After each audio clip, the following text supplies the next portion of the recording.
We're in Guayaquil. Why did we come to Guayaquil? Why not? It's a big city and we're just finding we're enjoying being in big cities. There are tons of things to do in Guayaquil. So much so, we're on our 4th night here tonight and we're fairly certain there's going to be a 5th night just because we still have more things that we want to see and do. So the highlight of Guayaquil for me has been, it's a sculpture called the Monkey Machine or Machín sculpture, not really sure which way you pronounce it. Now I had no idea about this at all until we got here. I was kind of putzing around on the computer and I stumbled upon a photo of this sculpture and was just, well, fairly blown away by it, to be honest with you. So as soon as I saw that photo, I was on a mission. We were finding this monkey sculpture come hell or high water. So this sculpture is comprised of over 110,000 ceramic tiles and it's just over 39 feet tall. Now it's located at the entrance of the Del Carmen tunnel. So this monkey is based on the children's story Owl Juan and the Monkey Machine, play in the Centenario Park by the author Fatima Quiroz de Curie, and she's better known as Aunt Poppy. So apparently this Aunt Poppy, she has created a series of children's books and the books are based upon the city of Guayaquil itself, and she's written these books to encourage children to read more. But the monkey is fabulous. It's situated at the entrance to the Via del Carmen tunnel. So it's not the easiest spot to get to as a pedestrian. As you're flying by in a car, yeah, grand. You kind of have to take your life in your hands, legging it across one big main road anyway, to get over to this little tiny island where this monkey is located. And the traffic is coming out of the tunnel as you're running across. So not all the cars have their lights on. Just be very careful. That's all I'll say. Get up close to it at your own risk. Just walking down the street, we stumbled upon this little place the other day. It's called Sanduche Chancho, and it's just like a roast pork sandwich. Jesus, they're fabulous. They've got loads of kind of escabeche onions on there. Comes with crackling on top. So it's their 2nd time back here. It's lovely. $1.50 each, by the way. Right. So yeah. Kind of a meal unto itself. Yeah, I've been kind of dreaming about this place since we had it first, so now we're back here for the 2nd time. We've had a few other pork sandwiches since, which were really good, but none have actually compared to here. So this is on Avenida 10 de Agosto, so the 10th of August. Lovely. Just a few blocks east of Parque Victoria. Time to eat. There we go. Look at that. Look at that. Look at how much meat is in that sandwich. Stuffed. Absolutely stuffed. It's just roast pig is what it is. So a little bit of chicharron on here, fried, and a little bit of skin. I think you pointed that out, but that's the best part for me right here. So. I think the one site that everybody seems to gravitate towards, especially on the weekends when we got there, was the Malecón 2000.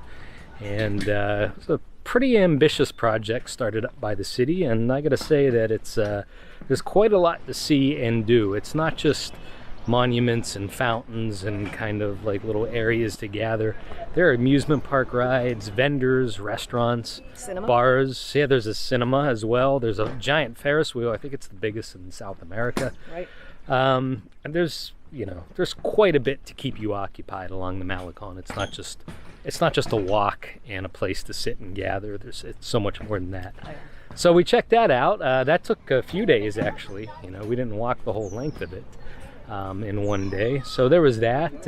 Because I have to say, they did a brilliant job on that Malecón. Like you said, there's just so many activities for all age groups, the whole length of it. Yeah, brilliant job on the Malecón. Yeah, it's quite nice. What's the neighborhood at the end of it? Las Peñas? Or yeah, on the north end of the Malecón 2000, there is the Las Peñas neighborhood. The hill there is Cerro Santa Ana, And at the top of that hill, there's, I think it's like a naval museum, which wasn't open. But the whole reason that we wanted to go up is there's a lighthouse at the top of this hill. So you climb 444 steps to get up to the lighthouse. But then to get to the top of the lighthouse, you climb another 48 steps. So it's a good little workout, especially when it's hot and muggy. And they number the steps as well, so you'll know you're on your way up to the lighthouse as soon as you see step 1, and you just you keep slogging along and until you reach step 444. So it's well worth it, the views up there, so especially from the lighthouse. Commanding views, nice 360-degree view from atop the lighthouse of all of Guayaquil. There's a little chapel up there. Yep. You're going through neighborhoods as well on the way up. So there's plenty of little coffee shops and restaurants and bars. Plenty of places to take a respite from the heat and humidity as you're making that climb. Yesterday we went around a few of the parks. We went to Parque Bolívar, which is really well known for its iguanas. So a couple of the churches, the big cathedral, I think it's actually Guayaquil's cathedral, which sits right on Parque Bolívar. I gotta say that the turtles in Parque Bolívar get passed over for the iguanas. So much so that we didn't actually film the turtles ourselves. We admired them, we just didn't film them at the time. So, but there are loads of turtles in there as well. So right. Just kind of hanging out, doing their own thing, working on turtle-like projects. So. And of course the typical obligatory pigeons trying to steal the show.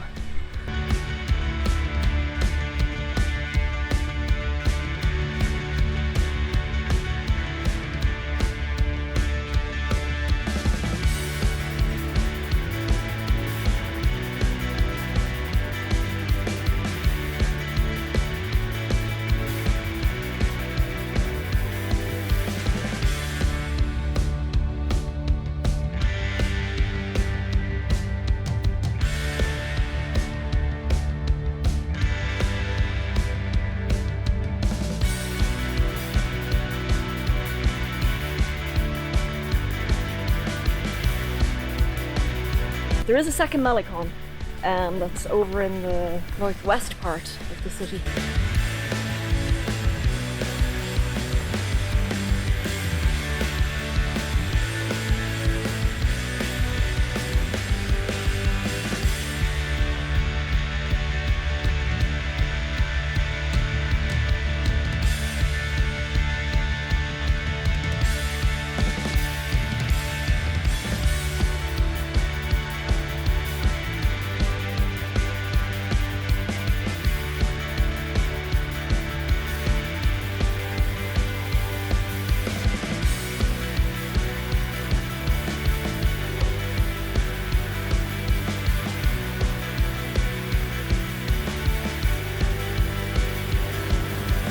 Okay, today we are taking a break from the city of Guayaquil off in the distance, and we're heading out to Santay Island on this 800 plus meter pedestrian bridge. And you got something to say about getting out to this island, don't you? Right, word to the wise, which we didn't actually know till we got here. Bring identification with you. I only had a driver's license with me, you had nothing. Because we just weren't expecting to be asked for ID. But you will be asked for identification when you enter. There's a little kiosk that'll take you onto the bridge. Have ID with you, otherwise you're not getting in. We're on our way to Isla Santay. You might want to bring some insect repellent as well. Call it a hunch, but I think there are going to be some mosquitoes depending on the time of day you're out here anyway. And we brought ours just in case. And it's also worth noting that there is a community of, I don't know, a couple hundred people that live out here on Santay Island, and there's some ecotourism projects going on out here if that's your sort of thing. So we're just here to kind of get away from the city, go for a walk here, and enjoy the peace and quiet. And there's certainly plenty of that around here. And a school. Yeah, there's a school right there. So I heard some children off in the distance, and that made me think of mentioning the community out here, and I guess that's their school right down there. Yeah, we just passed it. And the island is 2,000 hectares? 2,200 hectares in area, so it's a good sized island. And from what I understand, there are some caimans out here, and if we're lucky enough, we'll find them. And if we're really lucky, we'll be able to observe them, and they'll pay no attention to us whatsoever. So, if we're really lucky, they'll be in the water, not on the walkway. Okay, we've made it here. This is the start of the Crocodile Trail. They've got their own trail. Alright, we're gonna get to the bottom of this. Well, while comfortably staying above On the top. action. Alright, so there's one underwater here, and he just submerged, and hoping to get him when he re-emerges again. Oh, there he goes. Or she. And this little chap is just taking a nap. He's napping. Make them sound like they're cute and cuddly. Well, they kind of are when they're not moving. I wouldn't say cuddly, but they are kind of cute, you know? They just look so innocent. This is very cool. Really glad we did this today. Certainly didn't think we'd get to see caiman, crocodiles. I don't know what the difference is. I don't know. But I'm staying away from them. That's But for I sure. definitely didn't think we'd be lucky enough to see any today. So yeah, this morning has just been excellent. Really, really good coming out here. So this one just came out of the water, and you know what? You're right. They're kind of cute, aren't they? They are. You know, they're just down there. They just look so sweet and innocent, and like butter wouldn't melt in their mouths. The chicken might, or a human leg might, but All right, we're kind of walking down sort of like the main street now, and past all the houses. There are kids out playing. There's laundry drying.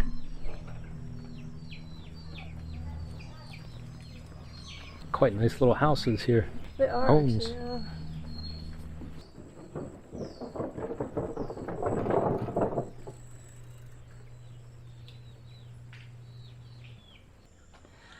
So we're actually staying right in the heart of downtown Guayaquil, and a really handy way to get out to Santay Island is to use Guayaquil's Metrovía.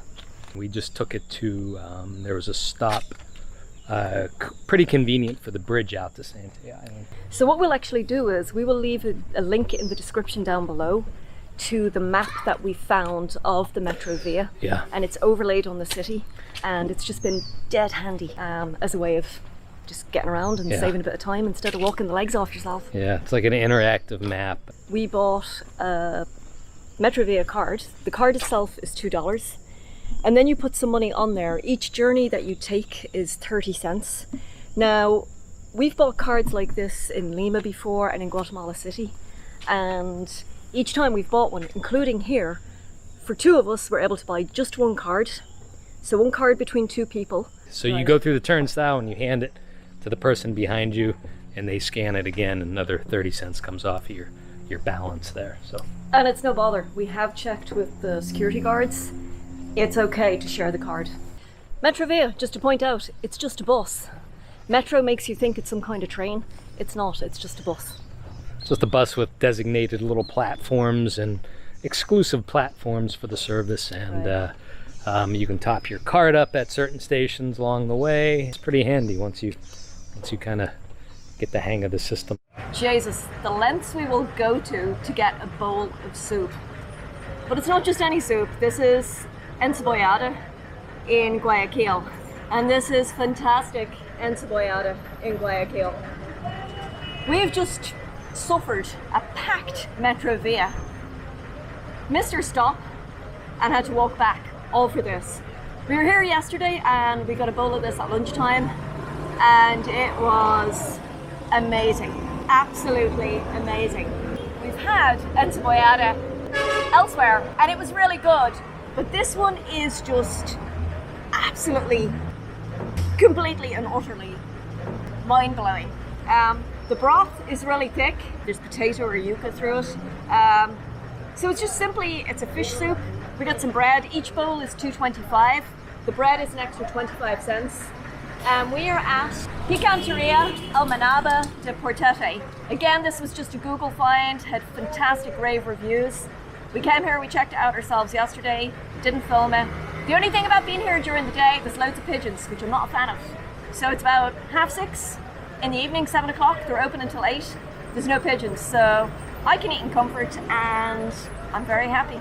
It was worth suffering the bus journey here. So this, like Fiona said, this soup is pretty thick. I get a real strong cumin flavor from this, which I like. It's got albacore tuna in it, and I believe yuca. So, and a little bit of cilantro on here, and onion. The whole Encebollado theme, so pretty good. Oh yeah. Oh, definitely. This is the Encebollado you want to try. So this is just one massive chunk of fish that's in this Encebollado. As far as we know, it's albacore tuna. So again, I'm really happy. This is like Fiona's fantasy food day. It's our last day in Guayaquil. Earlier today we had those pork sandwiches from Sanduche Chancho, and this evening we've returned here for, as far as I'm concerned, the best Encebollado in Guayaquil. My fantasy food day in Guayaquil.